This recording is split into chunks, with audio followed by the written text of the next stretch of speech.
This next winter storm that we are tracking will affect areas farther to the south, and I do believe we are going to see some overachieving snow totals with this event. We will discuss where that could happen as we move deeper into this video, and we will get very detailed. Everything will be well organized for you after we review this system. There is another time frame of interest as we look into early next week. We will provide you with the detailed information that we have on that, and then we will continue to dive deeper and deeper into the month of December, trying to understand the pattern and how it continues to support more periods of cold air and additional chances for winter weather for the foreseeable future. Good Wednesday evening to you. I hope you all are doing well and have had a wonderful week so far. Please subscribe if you have not already, and feel free to like the video if you find it helpful. If anyone has anything I can pray about, please do not hesitate to leave it in the comments below. Now, let's get started tonight. We are continuing to see some snow across the Great Lakes region and into areas of eastern Canada.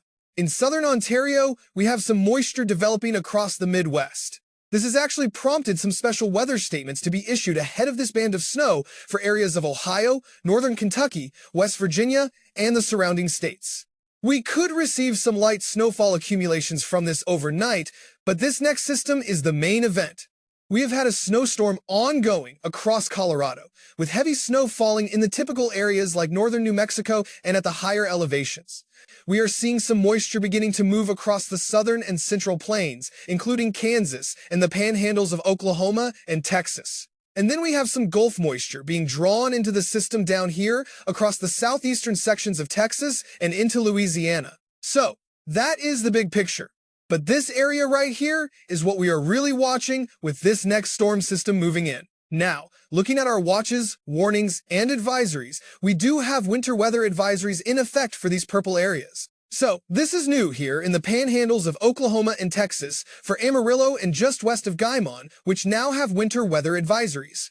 We do have some special weather statements for places like Oklahoma City, points west, and even south of Amarillo down in Lubbock. These are for some light snowfall accumulations. I am actually surprised there are not at least special weather statements issued for communities like Wichita Falls and further south of this area, connecting these advisory boxes more completely. And I think we are going to have some winter weather advisories issued in that area by the time we wake up tomorrow morning. Just watch, we will likely see some winter weather advisories there. We shall see. Perhaps not. But winter storm warnings do continue for the southern front range of Colorado and northern New Mexico. And here are those special weather statements across areas of the Ohio Valley and the Appalachian Mountains. This is for some light snowfall accumulations overnight. So, we continue to have winter weather advisories for the lake effect snow. Let's go ahead and break down this storm system. We are going to start around midnight tonight, and this is in Eastern Time. You can see your timestamps up here, but if you are in Central Time, of course just subtract 1 hour. So, this is for the middle of the night tonight. We have some snow breaking out across western Oklahoma and the panhandle of Texas. Some of these banding features could bring some heavy snow, I am telling you. You can see the Gulf moisture being drawn in down here. The dots will connect as we move forward in time. So, let us continue to do that. We start to move into the early hours of the morning, around 4 or 5 o'clock in the morning. Take a look at this snow. You can see the darker corridors of blue here, from Amarillo to Oklahoma City.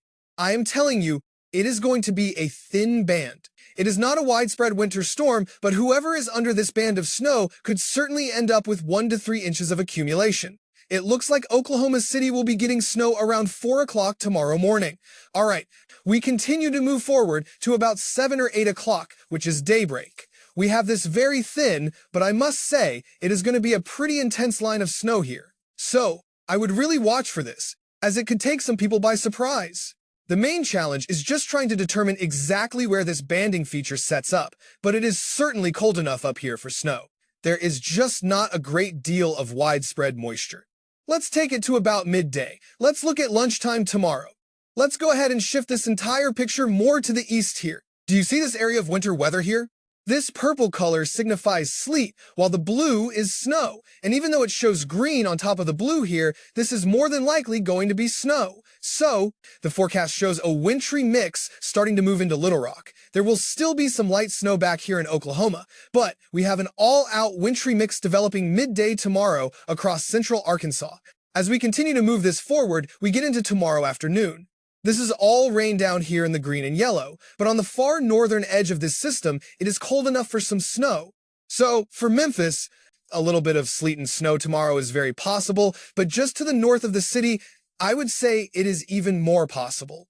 We will continue to move this along, and let's go ahead and shift everything farther to the east and northeast.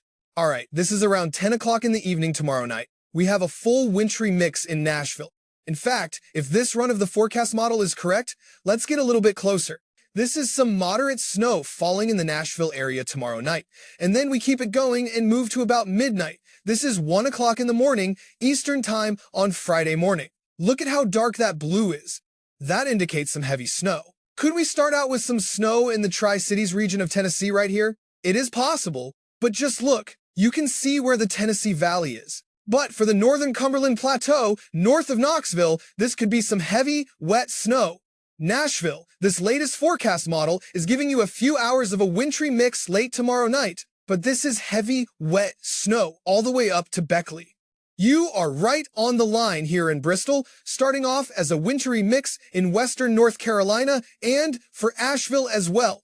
Yes, I really think you folks will experience a layer of warmer air moving in aloft. But let's just go ahead and get closer to this area. Let's continue to move this forward. This system has really trended to be a faster moving storm with precipitation moving in a lot quicker. But we will stop it here, my friends. I mean, it is snowing quite heavily, just a hair north of Hickory. For Charlotte, it is all rain. For Greensboro, it is all rain. However, it could start as snow. In fact, the precipitation could begin as rain, change to heavy snow, and then perhaps transition back to rain. This is around 4 o'clock on Friday morning. This is heavy sleet and snow. You can see the yellow corridors right in here, which indicate heavy precipitation moving into that colder air. This is developing into a quick but potent snowstorm for Virginia. For Lynchburg, Roanoke, Danville, Charlottesville, Richmond, and Fredericksburg, it is snowing quite well. This could be a solid front-end thump of snow. So, I am telling you, you should wake up early on Friday morning and really see this, because these are going to be some very large snowflakes. And as we continue to move forward, we get into about 6 o'clock in the morning, then 7 o'clock in the morning here, and it is still snowing. It's still snowing in Greensboro. So, at this point, this is like a 1, 2, 3, 4, 5, 6, 7, 8 hour period of snow in Greensboro if this particular forecast model is right. I think that may be a little overdone, but I truly believe this is a winter storm criteria type of event. It is not one of those major winter storms, but I think it is going to catch people by surprise. This is some heavy snow. And if I'm leaving you behind on the timestamp, I know I am going back and forth here. But this is 6 o'clock Friday morning, and still some snow flying around in eastern Kentucky and the southern half of West Virginia. I certainly hope some of you winter weather fans can get some snow out of this in Charleston. I know it just looks like it is all missing you to the south, but the purple colors here, this indicates sleet. Any pink that you see, that represents freezing rain. And we keep this going here, and this begins to kind of climb up into the mid-Atlantic region. So this is 9, 10 o'clock in the morning on Friday. And we get some of this light to moderate snow all the way up here into the District of Columbia area. A little back-end snow in Beckley, maybe all the way as far south as the Tri-Cities region, but it looks like you have to get into southwestern Virginia and eastern Kentucky to really get into this. But, this brings about a 9-hour period of snow into Richmond, and the snow tries to get all the way up here. And on this last frame, the snow tries to get all the way up here into Wilmington, Philadelphia, and Trenton. So, we will have to see how far north this goes. This is as far out as we have on this forecast model. If you notice, I was speaking rather loudly for that segment. It's because my neighbor has a very loud truck and decided to start it up and just let it sit there for about 5 minutes. So, I had to raise my voice to be heard over that truck. But, let's go over snowfall totals right now. Let's update this and see if we've had some changes. I will close this pop-up window here. We are looking at around an inch of snow in Amarillo. It does show a little snow into southwestern Oklahoma, but just a touch, just a trace amount. Now, I want to show you what this particular forecast model is indicating, the one I just showed you when breaking down the storm. I think it's worth showing this. It projects 1.5 inches of snow for Amarillo, but it also shows these banding features in here. These colors you see, if you look at the color graph down here, this indicates 1 to 3 inches of snow. For Oklahoma City, it projects almost 1 inch of snow. It does show 1 to 2 inches south of Oklahoma City. So whoever is under this band, and it could be up here or it could be down here. I do not think it is going to go as far south as the Dallas-Fort Worth area, but we will have to watch it. Now, as far as the National Weather Service forecast for snow in Arkansas, they are not calling for anything significant. But if you look at the forecast model run, it shows some light snowfall accumulations roughly north of Little Rock into Conway. It shows some light amounts, and I think this is very possible. This would be for a few tenths of an inch, perhaps half an inch of snow. So, I am not going to be surprised if we hear about some accumulating sleet or snow in areas of Arkansas as we get into tomorrow.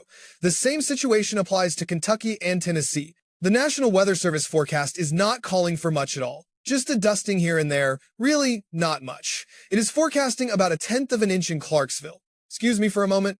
But if you look at this detailed forecast model, it shows a solid dusting to a coating of snow from almost north of Memphis and Jackson, Tennessee, up to Clarksville and Cookeville in that general area, just south of the Somerset area, and it appears poised to deliver a few inches of snow to southeastern Kentucky, so it will certainly generate significant snowfall there. Johnson City, however, is only expected to receive a tenth of an inch, so the system seems to bypass much of the Tennessee Valley. I simply believe that for the southern Cumberland Plateau, down toward areas like Chattanooga, the air will remain too warm for snow.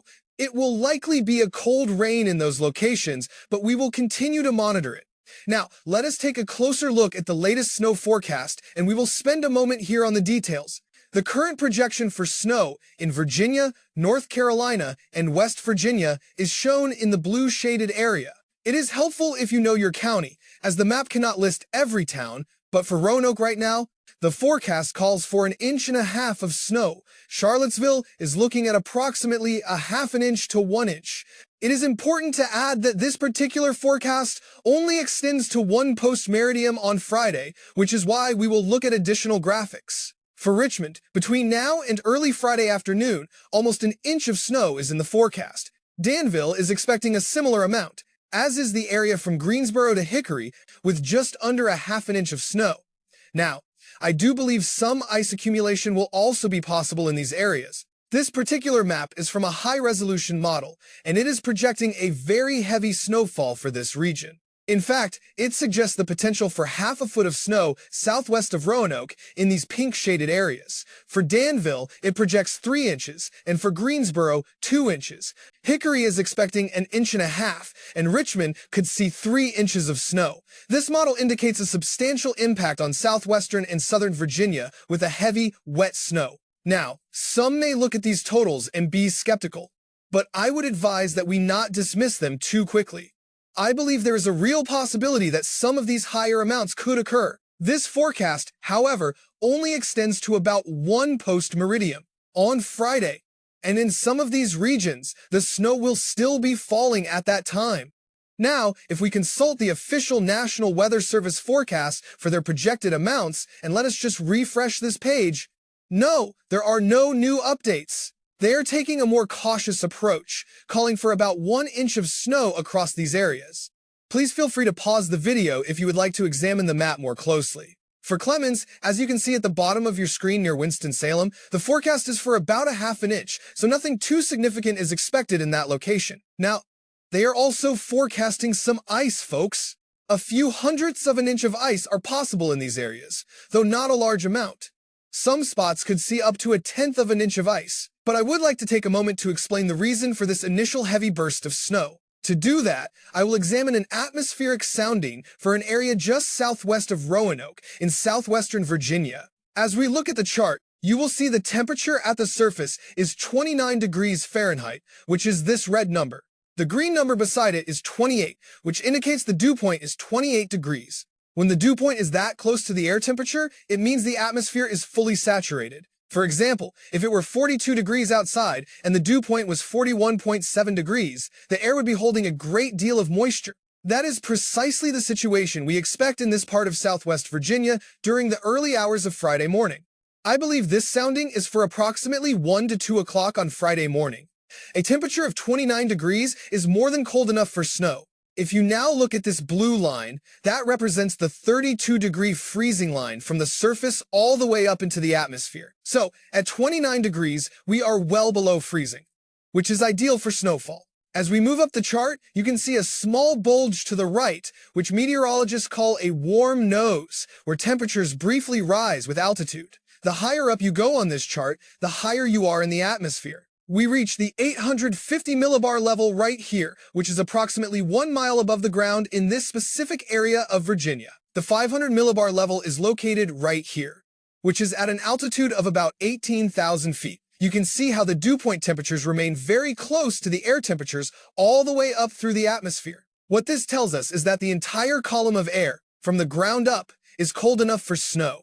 Even within that small warm nose where the temperature rises slightly, it does not climb above 32 degrees, which means the snowflakes will not melt on their way down. The column of air is also completely saturated. To put all of these technical details simply, the atmosphere is perfectly set up to produce very efficient snow.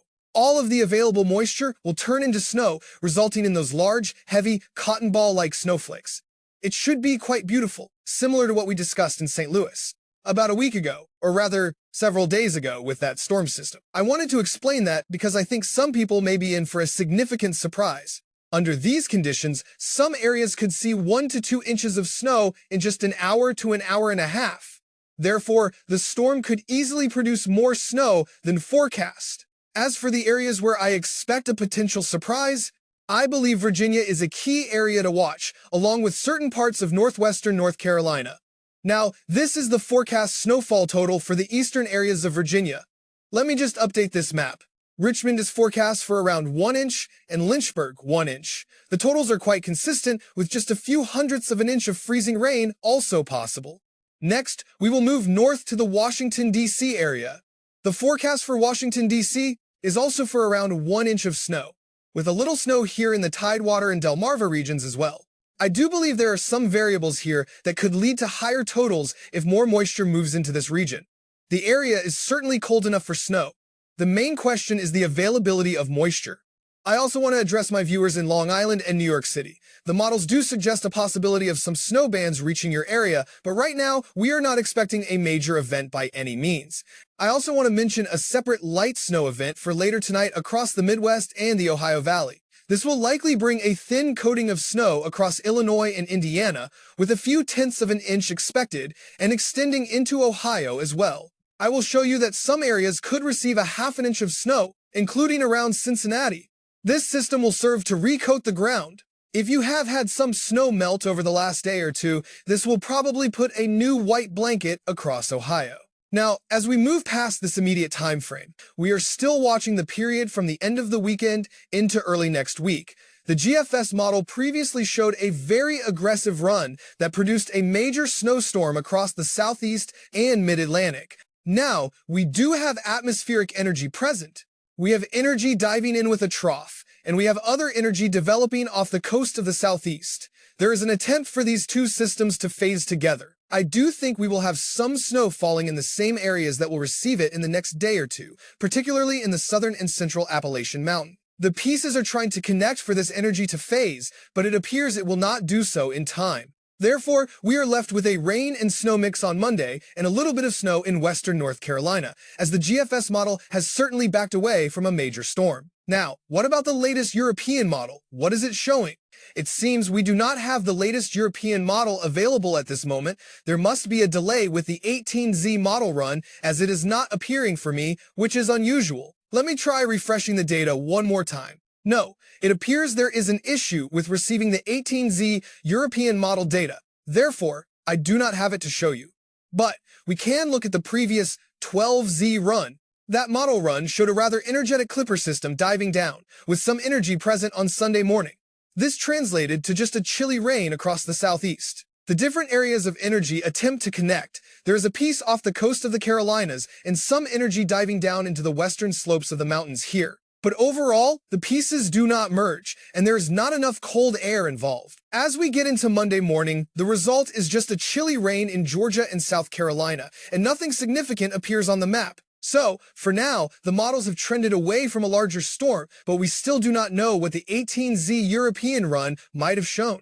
The Canadian model has hinted at this potential, as has the European Artificial Intelligence model, but right now, I am not treating it as a high probability event.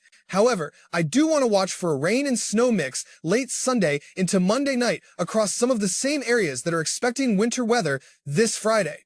While this is the forecast signal for Friday, as we look ahead to that next period of interest, from Sunday into Monday, you can see the European ensemble models are suggesting the possibility of a little bit of snow in these areas. However, I must emphasize that it is not a strong signal for a major snowstorm at all. So, moving past that time frame, what else are we seeing? I believe the weather pattern in general will be dominated by clipper systems, which are fast-moving storms that come down from the northern jet stream. We will see another one arrive late this coming Saturday night. You can see this clipper diving in, and it could produce some significant snowfall totals. It could bring some heavy snow, perhaps a few to several inches, across parts of the Midwest, but that is not a guarantee, because this is such a fast-moving system. As we continue to move forward, that system passes through. Then, as we get into Monday and Tuesday, more energy dives into the Great Lakes region and the upper Midwest. This system will then move into the Northeast. This will provide more snow and add to the snowpack in those regions.